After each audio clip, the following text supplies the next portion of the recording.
Teacher Lilian, ako ni siya i-give sa mga kids sa street. Kay daghan nila walay kaon, ug dili to sila kabay og food. And I am sure they are hungry already, and that's why I am preparing this food para nila. Are you sure, Teacher Paul? Why do you need to do that, Teacher Paul? Because the Bible says, Teacher Lilian, that you should show goodness to others, even though dili sila mo show goodness nimo. Aha! Mura di ay si Jesus Christ, Teacher Paul. Even dili ta good, pero ni-show gyapon siya og goodness nato. That's right, Teacher Lilian, and we will learn more about it kay mao na atong lesson today. So what is your lesson for today, Teacher Paul? Our lesson for today is the next fruit of the Spirit called goodness. Yay! I'm so excited na makaibaw more unsa ng goodness, Teacher Paul. So kids, today we will learn why it is important to show goodness at all times. So, what are you waiting for? Let's start! It's time to sing!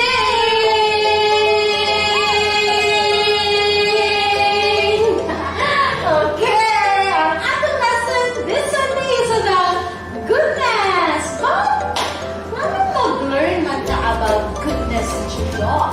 Because God is good all the time. Oh, and all time God is good.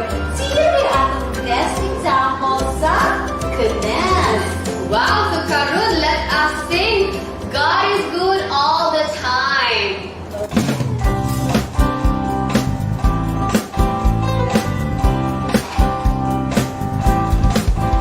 God is good all the time. He put a song of praise in this heart of mine. God is good all the time. Through the darkest night, His light will shine. God is good. God is good all the time. If you're walking through the valley and there are shadows all around, do not fear. He will guide you. He will keep you safe and sound. 'Cause He has promised to never leave you nor forsake you. And His word is true. God is good all the time. He put a song of praise in this heart of mine. God is good all the time. Through the darkest night, His light will shine. God is good. God is good all the time. We were sinners, so unworthy. So for us He chose to die. Fill us with His Holy Spirit. Now we can stand and testify that His love is everlasting and His mercies, they will never end. God is good all the time. He put a song of praise in this heart of mine. God is good all the time. Through the darkest night, His light will shine. God is good. God is good all the time. So I may not understand all the plans You have for me. My life is in Your hands, and through the eyes of faith I can clearly see God is good all the time. He put a song of praise in this heart of mine. God is good all the time. Through the darkest night, His light will shine. God is good. He is so good. God is good. He is so good. God is good. He is so good all the time. Before we continue our online Kids Sunday School, let's come to God in prayer first. Now, follow after me. I fold my hands, I bow my head, I close my eyes, and talk to God in prayer. Lord God, Heavenly Father, in the name of Jesus and the Holy Spirit, thank you so much for this wonderful morning. Lord, thank you also, Lord, for another Sunday that we will learn about the Bible. Lord God, please open our hearts and our mind as we learn the fruit and to know Jesus today. This we ask, Lord, in the name of Jesus Christ. Amen. Hello kids! It's story time again! I hope na amoy na-learn sa atong stories last time. And I hope the fruits of the Spirit can be seen in our life. And unsa gani atong na-learn ng fruit of the Spirit so far? It's love, joy, peace, long-suffering, and gentleness. And today, we will be having goodness, the sixth fruit of the Spirit. But before we continue, when I say, what are we here for? You say, to know Jesus. Repeat after me. You say, again, you say, to know Jesus. Ready? Okay. What are we here for? Good job! Now, let's learn and know Jesus more. Before we start, kids, I have a question for you. Nakakita na ba mo o person na nag-need of help? Kanang mga people sa streets na walay home? Nagparihaan eh. No food to eat, no other clothes to wear. Very poor kaayo. How do you feel when you see them? Do you feel sad? No, you want to help them? I know a story something like it, and Jesus taught it to the people who were listening to him. One day, while nag-teach si Jesus sa mga people, ang lawyer, katong expert sa law nga mo help of people makakuha og justice, nituon ni Jesus, and he quoted the greatest commandment. Iana ang lawyer na ingon ko sa scriptures that you should love the Lord with all your heart, and with all your soul, and with all your strength, and with all your mind, and your neighbor as yourself. But then, nag-think ang lawyer, kinsa di akong neighbor? He asked that question to Jesus. And so, Jesus told them a story of one traveler from a faraway city. Nag-journey to the city of Jericho. Siya usa ang nag-travel. And perting layo ang pagyud sa iyang nag-travel. Suddenly, while on the road, mga thieves! Mga kawatan! Ni-block sa iyang way! He was being hold up! They took all of his things! And do you know what's worse? Gigunata pag yun siya! Until sa dili na siya kabangon. Luoy kaayo ang traveler. Naaragin siya sa ground. Luoy kaayo. Dili na kabangon tungod sa pain sa iyang body. Dagan kaayo siya bruises. Kay tungod ang pagkulata sa mga kawatan sa iya ha. But then, he was still hopeful that someone could help him. But you know what? During that time, gamay na kaayo ang pass by that place. Unlike now, there are so many people in the streets. Mingaw kaayo kay wala pa man mga cars, mga jeepney, mga bus. So, dugay gid kaayo siya nag-wait someone. And then, while lying on the ground in so much pain and sadness, nakadungog siyang footsteps. Kadungog mo?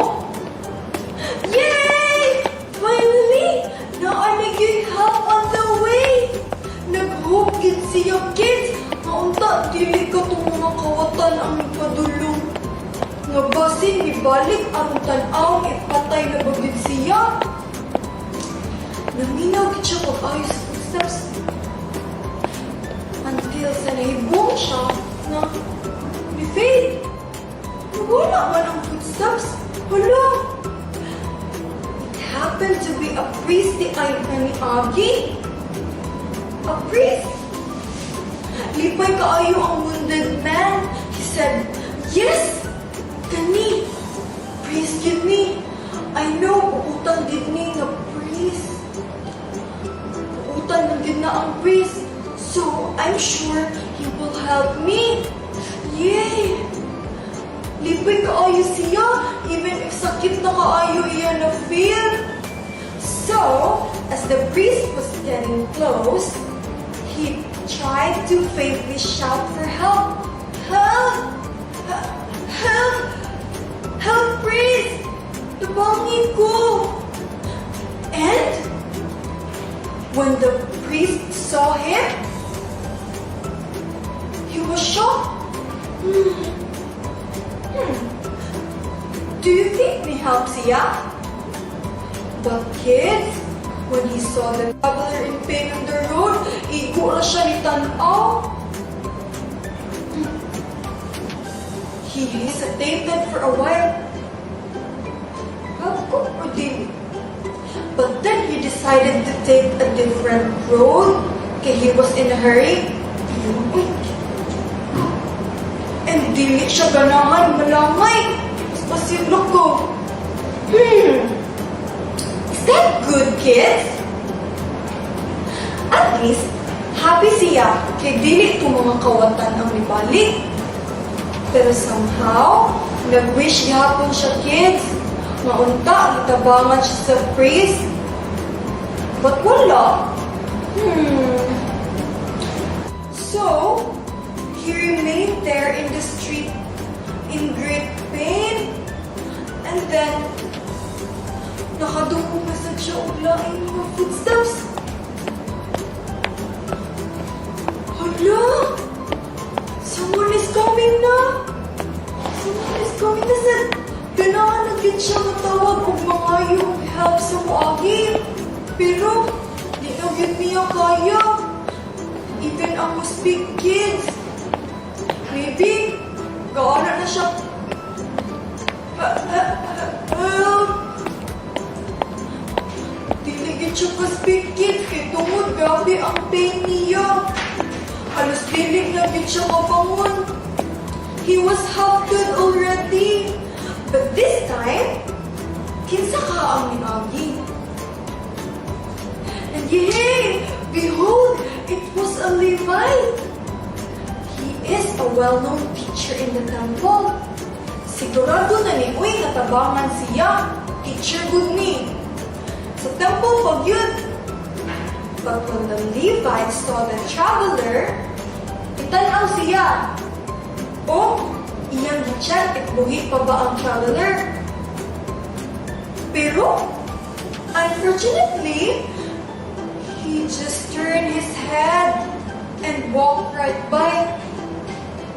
He completely ignored the poor, hurting traveler. I'm feeling hopeless na gud siya. But then, it wasn't long until nakadumog na po siya footsteps. Ganahan gid siya kids na mag-believe matabangan siya. But after those two people, iigo raw nilabay. He already lost hope. Wala na siya nag-hope na tabangan siya. Nag-expect na lang siya nga mamatay dito. Mamatay that way. I feel so sad for the traveler kids. How about you? How do you feel for the traveler? Now, katong last footsteps that we just heard were of a stranger from Samaria. A Samaritan from the city nobody liked. A city that nobody likes? Why did I? Well, You know what, kids? The people from Israel hates people from Samaria. Because ang mga people from Samaria daw, they were na taga-Israel. They are mixed foreigners. Half Israelite sila and half Gentile. Gentile means foreigner. Dili taga-Israel. And they hate those kinds of people. Because according sa ilahang law, dili ito na umuli. Maunga, they hate Samaritans. What's even more sad is that dili mo agi ang mga taga-Israel sa land of Samaria. Kay mahadlok daw sila mahugawan. Harsh, no? So, ana siya. Huh? Wala man gani utabangi sa priest and Levite na they were supposedly good people unta. Kanina bang Samaritan? Na mura naman ninamo silang mga enemies. Ay, hindi na lang ko mag-expect. Mamatay na gid ko, ani. But surprisingly, kids, hala, when the Samaritan saw the traveler lying on the ground in pain, guess what? He felt sorry for him, just like how we feel right now for the traveler. Knowing na kamatyuno na siya in pain, but the Samaritan was not like the priest or the Levite na igo lang ni tanaw and nilakaw dayon. Wa naman lang ni help. Instead, the Samaritan demonstrated great goodness sa iyaha. You know what he did? He got off from his donkey and gi-check niya ang mga wounds sa traveler. Then, iyong gi-wrap up o bandages ang mga sores sa traveler and gitabangan niya nga makabangon. What's more surprising, kids, is that wala niya gibiyaan ang traveler dito. After he treated his wounds, he carefully put the man on his very own donkey and gidala niya sa nearest inn. Inn is a place kung asa magstay in ang mga travelers if maabta sila o gabi. Pero wala pa sila maabot sa ilang antuan. It's like a small hotel that we have today ba? So, they arrived there. But the Samaritan can't stay long. He had to leave. Maunga, he paid the bill and gihatagan niya og extra money ang keeper sa inn to request nga they will take good care of the traveler. Ilang pakanon o providean nila ang needs sa traveler. If naapa daw kulang mga barunon, i-write down lang daw nila ug mubalik ang Samaritan then iyang bayran. Wow! Shocking and surprising kaayo na! Even the least person na atong i-expect mo help niya, mauna-noon ang nagpakita o goodness and love niya. That's why we call him the Good Samaritan. So, that's it! Tinuod yun ni ay nga siya usa ka Good Samaritan. Nga siya nag-show of love and goodness sa iyang neighbor. That's the end of the parable that Jesus taught them.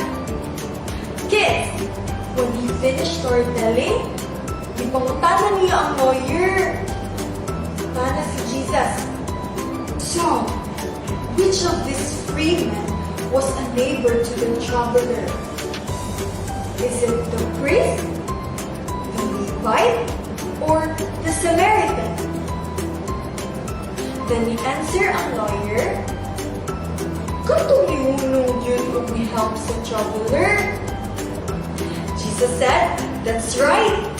Now, you go and do the same. Kids, we need to remember, loving God includes showing love to all people. Dapat atong i-love dili lang katong mga atong ganahan nga people. Apil na pud ang katong uban nga lisod i-love. Our neighbors are not just those na tambad na tumbalay. The people that we have in our lives, and even the people that we see everywhere and around us, are our neighbors too. We need to love and show kindness to all people, not just some, and help them in time of need. By doing that, we're bearing goodness, which is the fruit of the Spirit today.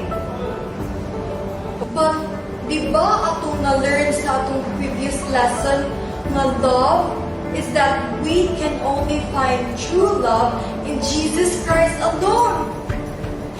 If you don't have Jesus Christ in your heart, kids, then you cannot love someone you don't want to love. If you cannot love them, you cannot do good to them.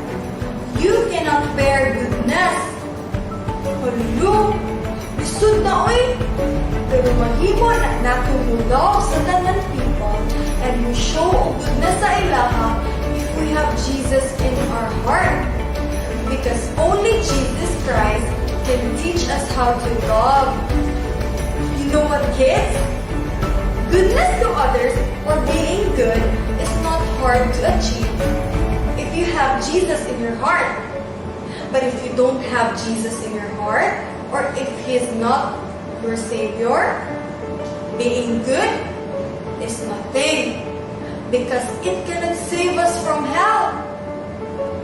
So, if you want to have true goodness in your heart, you have to start by receiving Jesus Christ as your Savior. He is the good God who alone can save you from hell. So, let's call Him right now to save you from hell if you are not yet saved. So kids, pray with me. Let's bow down our heads, close our eyes, and talk to God in prayer. Lord Jesus, I know that I am a sinner, and no sinner can go to heaven. But Lord Jesus, I don't want to go to hell. I believe that you died on the cross for me, to save me and pay for my sins. I'm sorry for all my sins, Lord. I open my heart today. Please come inside my heart and save me right now. Thank you for dying on the cross for me and for saving me. Now that I am saved, please teach me how to be good to others. In Jesus' name I pray. Amen. Bye! It's memory verse time! Let's memorize Luke chapter 10, verse 27. Ready? Luke chapter 10, verse 27. Thou shalt love the Lord thy God with all thy heart, with all thy soul, and with all thy strength, and with all thy mind, and thy neighbor as thyself. Teacher Ken, what's the meaning ani nga verse? Ana nga verse that you call is that we should love the Lord in every way, in everything we have. Our soul, our mind, and strength. So in that case, Teacher Paul, when you love the Lord, it is not hard to love and do unto others also. Amen, Teacher Ken. How about ato balikon, Teacher Ken? Pero this time, naanay action. Okay, Teacher Paul, so kamusta kids? Try to follow Teacher Ken and Teacher Paul. Ready? Go! Luke chapter 10, verse 27. Thou shalt love the Lord thy God with all thy heart, and with all thy soul, and with all thy strength, and with all thy mind, and thy neighbor as thyself. Yay! Now, Teacher Ken, atong timuon na mas challenging pa jud. Let's do fill in the missing word. Okay, let's do it. Ready? Go!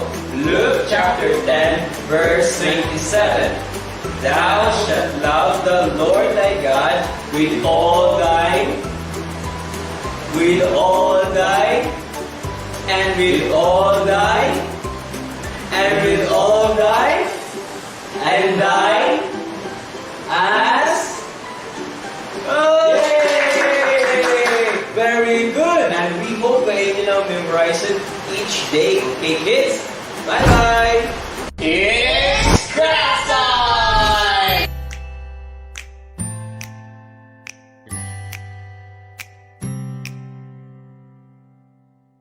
I am Teacher Ken. And I am Teacher Joanna. And we are your craft teachers! Are you excited to create another fun and easy craft? Hey, and I believe excited na ang tanan ipagawa sa mga hidden creativity. This is the time na ipagawa sa inyong creativity, kids. So, Teacher Jo, kung sa gali atong buhaton karon. Atong buhaton today, kids, and Sir Ken is the good paper flower. Because flowers always make people better and happier. They are sunshine, food, and medicine for the soul. Wow, good day ay ang mga flowers, Teacher Jo. Because goodness is being the kind of person other people like to be around. Exactly, Sir Ken. So, also kumadagatong dugayan, it's time to get crafty with these arts and crafts. Yes, so also mga tugiwatang Jo. Here are the materials. Here are the materials: construction papers, scissors, and glue. You may need an assistance from your parents or someone older than you. How to make a perfect square. Fold the left of the paper diagonally. Then fold the bottom edge of the paper upwards. Then cut. Keep the excess paper, for we will be using it for the stem of the flower. How to make the good flower craft. Turn the paper to its diamond shape. Next, fold the bottom edge to the top. Then fold the right edge to the left. Then open. After, fold the right side upwards while pinching the center. Then fold. Finally, do the same on the left side. This will serve as your flower. Next, for the stem, roll the excess paper, then make it flat. Glue it on the back of the flower.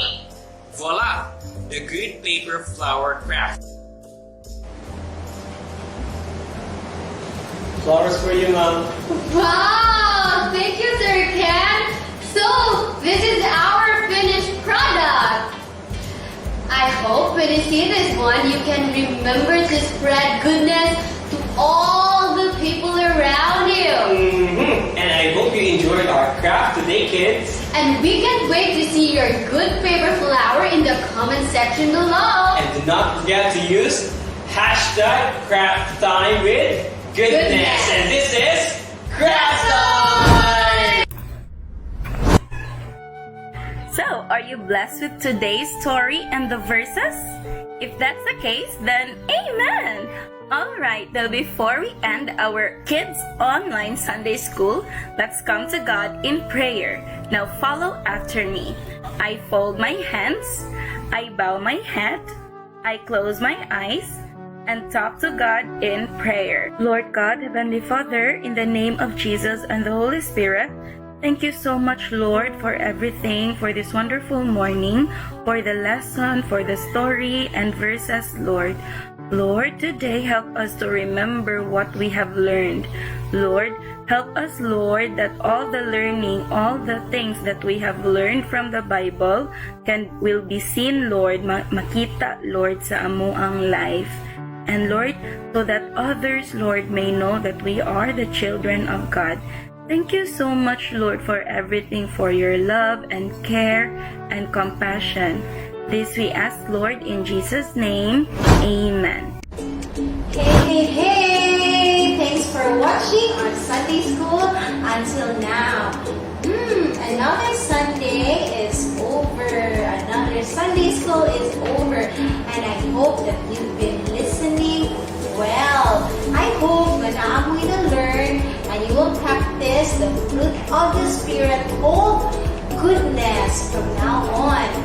before we go, I just have few questions, okay? About the story. Okay, number 1. How many people passed by the wounded man? A, 2, B, 3, or C, 4? And the correct answer is letter B. Very good. 3 people passed by the wounded man. Okay, question number 2. Who among the 3 stopped to help the wounded man? A, the Levite, B, the Samaritan, or C, the priest? Can someone not help? Think. Okay, and the answer is the letter B. Okay, Samaritan. Next, question number 3. Who among the 3 people had been a good and a loving neighbor to the wounded man? Kinsa sa ila? A, the Levite, B, the Samaritan, or C, the priest? And the answer is, of course, letter B, the Samaritan. That's why he is called the Good Samaritan. Now, these are the things that I want you to remember gikan aning among Sunday school today. First, please remember that loving God includes showing love to all people. If you love God, you should love others too. Okay? Dili pwede nga love niyo si God pero hate niyo ang uban. Ha? And next, number 2. When we have this love for others, it would be easy to demonstrate goodness to others. Kaya the Bible says, when we have love, we can obey all the laws. Walay problema ang being good to others kung naan tayo love. And next, remember that just like the Good Samaritan, let us show love and goodness to others by doing something for them and helping them in time of need. Also, remember that we become good in the eyes of God when we obey Him and follow what He says in His Word, the Bible. And please don't forget, this is so important that God has been so good to us in spite sa atong mga sins. So, we have all the reasons to be good to others too. So, I guess it's time to say bye-bye, goodbye, and make sure to demonstrate and practice goodness this week sa uban. And of course, all the time. And see you next Sunday.